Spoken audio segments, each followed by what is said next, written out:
นอเสียได้ดำนั่นลาเด้บ่มีไผดาพัดซอยนางนอนอไผพัดเกี่ยวเขาไปลมบ่มีไผกบเมนเกี่ยวดมนี่นา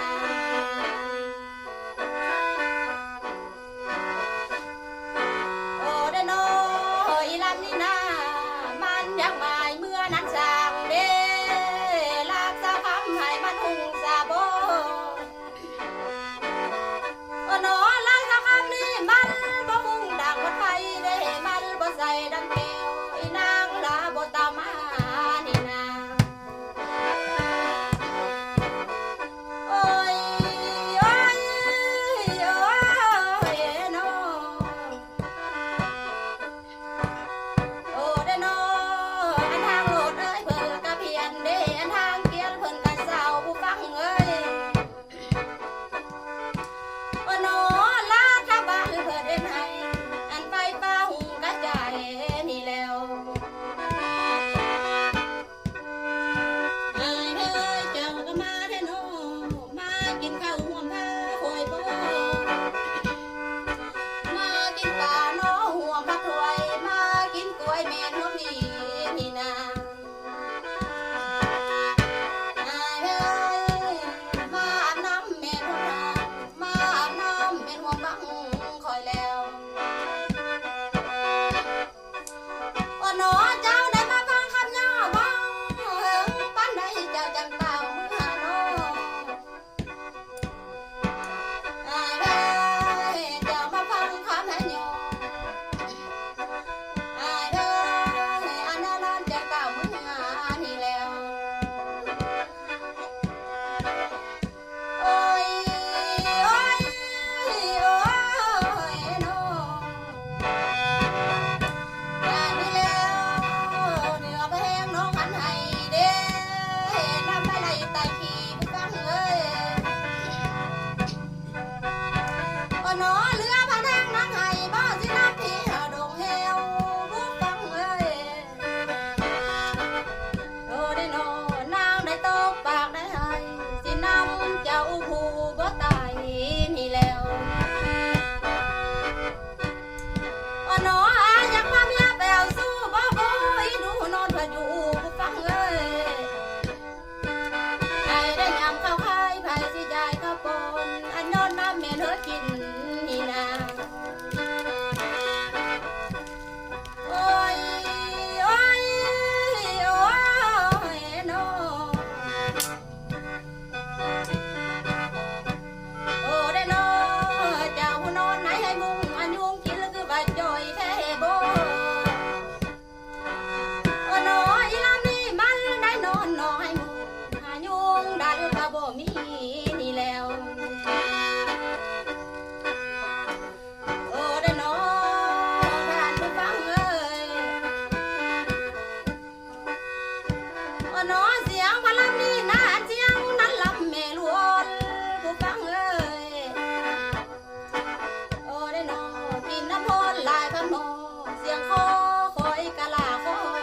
นี่แล้ว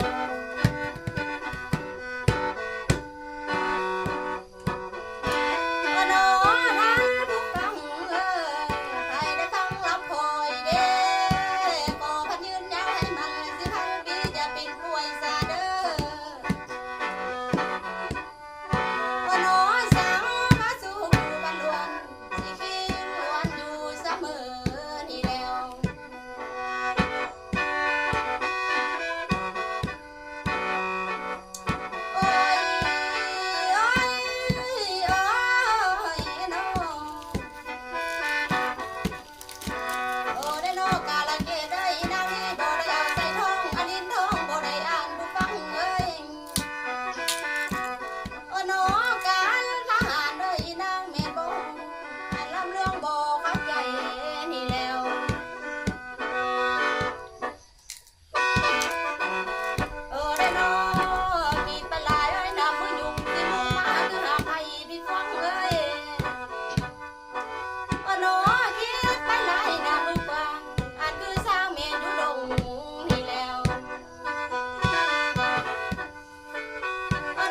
จบไปสำหรับขับย่อจากบ้านคำม่วนเด้อท่านผู้ชมข้าพเจ้ามีบุญวาสนาได้มาฮอดบ้านคำม่วนหลายครั้งหลายเทื่อพัฒนาแต่ว่าก็บ่มีโอกาสได้มาสุดนี้พิเศษเอาขับย่อมาให้ทุกคนได้ฟังเด้อเป็นจะได้คอมเมนต์กดไลค์ให้เด้อขอบใจหลายๆพบกันในคลิปหน้าเด้อผู้สาวบาย